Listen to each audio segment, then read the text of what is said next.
I'm here today with Various Eateries Executive Chair Andy Bassadone, CEO Yishay Malkov, and CFO Oli Williams, who will discuss their full year 2020 results. Andy, for those who don't know you, can you tell us a bit more about Various Eateries? Yes, of course. Various Eateries has 11 sites in the UK, two strong core brands in that, Coppa Club and Tavolino.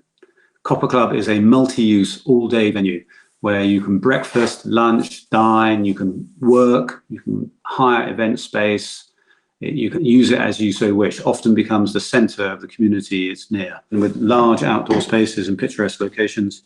Tavolino is our Italian restaurant brand, which is high-end Italian food at mid-market prices to take advantage of what's happened in the Italian market. I'd like to talk a bit about the team. I joined the company 18 months ago and invested in it because I wanted to work with Hugh, who was one of the driving forces behind the success of Pizza Express in the 90s and created an investable sector, really. That business grew for 10 years and made a lot of the investors a lot of money along the way. Then he did the same with Punch Taverns, a tenanted pub business, which he added considerable value in his time there as executive chairman. After Pizza Express. I have worked on startup businesses. I've started several big restaurant companies that have gone on to be sold to other people. I started the original Strata business. I also started Coat with colleagues and grew bills in the Ivy collection from small groups to larger groups. I also ran high-end restaurant groups, including the original Ivy and Caprice and Jay Shiki. So I've got a mixture of high-end experience and rollout experience, as has our chief executive, Yishay Malkov. He was involved in the development and rollout of Ivy Collection, and he was responsible for opening the first 30 in a 4-year period. This is a highly complex, high-end rollout, one of the most successful in the country, which was a real achievement. Oli Williams, our finance director, is also completely a hospitality lifer, working for McDonald's and Itsu before he joined us. So the team has extensive experience in building, designing, and rolling out high-quality restaurant groups. And we intend to do it again with Tavolino and Coppa. And what's your mission as a business? Why did you come to market in 2020? Well, this is an absolute key time. I've never seen the level of disruption in our industry in the 30 years I've been involved with it. Just a disruption we all know about, but the end result of that is hospitality businesses closed for long periods of time, building up a lot of debt. Yes, there is government support, but it's not sufficient to solve the problem of when these businesses try and reopen, how they're going to pay back that debt. They owe money to landlords, they owe money to suppliers, they owe money for tax. At some point, there'll be a reckoning. Already, 25% of restaurants we think will not reopen, and maybe more. The big chains particularly have suffered, the Italian chains, Carluccio's, Bella Italia, Café Rouge in the French market. There's been a wholesale closure of sites. I have literally over 1,000 high street restaurant sites potentially available. Right, so that's the bad news, and it is bad news. So what does this mean for us? It means we're a small business with 11 core brands in the UK. That means we don't have a long tail of businesses we have to sort out. As I've said before, we have a management team ready to go with a lot of experience in this area. Site availability, not just sites in good locations, but sites at lower rents with much longer rent-free periods, turnover rents, so you share the pain if it's quiet and you share the success if it's busy. A much more healthy relationship with landlords as a result of that. You no longer have to pay a premium to get into a site, to rent it. That's gone. And often you can benefit from the £750,000 or so that many other restaurant groups, which have now closed, have spent on these sites. So you've got lots of sites, which was a big slowdown in the restaurant sector before. You have significantly reduced competition, maybe up to 25% on the high street, less restaurants to compete with. You also have, really the most important part, a great pool of available talent. It was difficult in the past recruiting good staff, especially with Brexit. We were worried. But now, because there's a huge surplus of staff, and I'll give you an example. Coppa Club at Tower Bridge, with the famous igloos, advertised recently for 2 sous chefs. We had 900 applicants. In a normal situation, had 35. That's the order of disruption COVID's caused. So there's this big pool of high quality people that were keen to re-employ and get them back into their careers. Also, there's changes in consumer behaviour. There's not going to be wholesale change. The whole world isn't going to work from home, but they are looking for at least a day and a half a week for places to work. And frankly, people want to get out of the home. They want to work in a comfortable surrounding where there's Wi-Fi, there's plug-in points, and that's well suited to Coppa.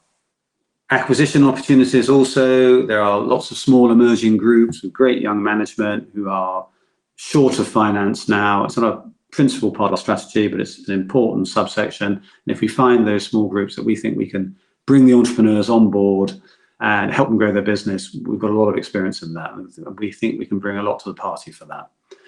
So in summary, these points of site availability, staff availability, reduced competition, I haven't seen anything like this for 25 years. And that's why we came to the market, raised the money, because we've got the team to do it and we want to get on and do it and start rebuilding the hospitality sector. Yishay, what were your key achievements in the year to 27th of September 2020? Well, it's definitely been a busy year for the entire industry, but especially so for us, starting with Andy obviously investing in the business and joining it as a chairman, and bringing myself on a year and a bit ago. It was clear to Hugh, Andy, myself that this is a once-in-a-lifetime opportunity that we have to start running right now in order to take care of the opportunities. So the first task was to overhaul the business in readiness for the post-COVID world, whatever that might look like. So a reshaping of the estate, a refinancing of the group in preparation for admission. That's sort of the first thing that we've done, and obviously it's taken us a long time to do. We have, in that time, obviously developed the Italian concept, Tavolino, worked very hard on that, and have opened the first site in Tower Bridge. Great reception. It's done phenomenally well, even though obviously there were a lot of restrictions because of COVID. We've also bought the two hotels that have run alongside our Coppa sites in Streatley and Sonington into the fold. And this is in order to enhance and cement the clubhouse element of the Coppa Club brand, which is very important for us moving forward. So we've done that as well. We've also acquired the freehold in Cobham and fitted it out, and we're successful in post-period in opening that. Not for very long, but it was an absolutely smashing success, and we can't wait to reopen that. And also on top of all this thing, I know it might sound a bit by the way, but the work that we've done on our menu, and the fact that quality sits in the forefront of everything that we do, especially in the offer that we give, in the food that we actually cook, having chefs at the top table making the big decisions. This is a never-ending quest for improved quality and having quality as your marker. And what that allows us to do is to give something better than our competitors and also deliver the commercials that we need delivered. Finally, after all the work that has been done over the last year and a bit, we were successful in raising £25 million in the AIM listing and the last week of the period, in order obviously to take advantage of all this disruption. So all the plans that we've made the last year are now coming to fruition. We are a coiled spring ready to pounce. This is us. Oli, can you summarise the financial performance over the period? Absolutely. Well, it was certainly an unusual year for us. I think given the extensive restructure that we undertook, both to our financial position and our estate prior to the IPO, the impact of COVID, where we had 7 months of the year with some impact, a number of months in full lockdown, but also other months impacted with other restrictions, and then the acquisition of the two hotel entities to the group just prior to the year end. So all in all, I think that the reported financials are not really representative of our business going forward. Having said that, outside of lockdown, the trading was strong. Pre-COVID, in what was, I'm sure we can all remember, a difficult trading environment in itself, Coppa Club was posting positive like-for-like sales growth.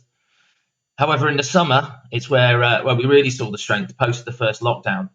And we feel like this really highlights how well positioned the brands are for the post-COVID world. So Coppa Club sites outside of London were up 24% over the summer months, and 3 of those sites achieved their record sales weeks.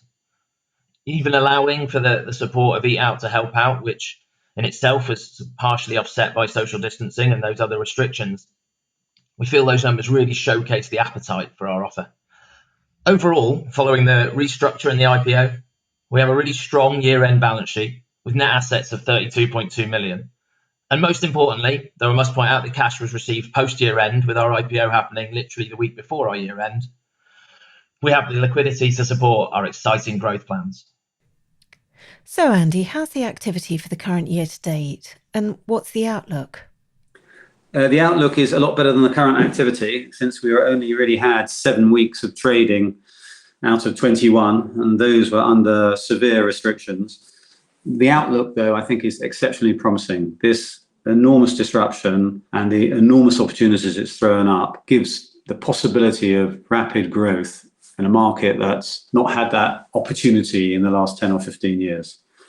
We're an experienced management team that's opened 400 plus restaurants in the UK. There's a significant reduction in competition. There are developments in the way people are behaving that play to our strengths, particularly work from home. And there's an enormous amount of sites available that we can take at reduced cost. This, particularly the landlord relationship, is a completely different thing from the last 15 years.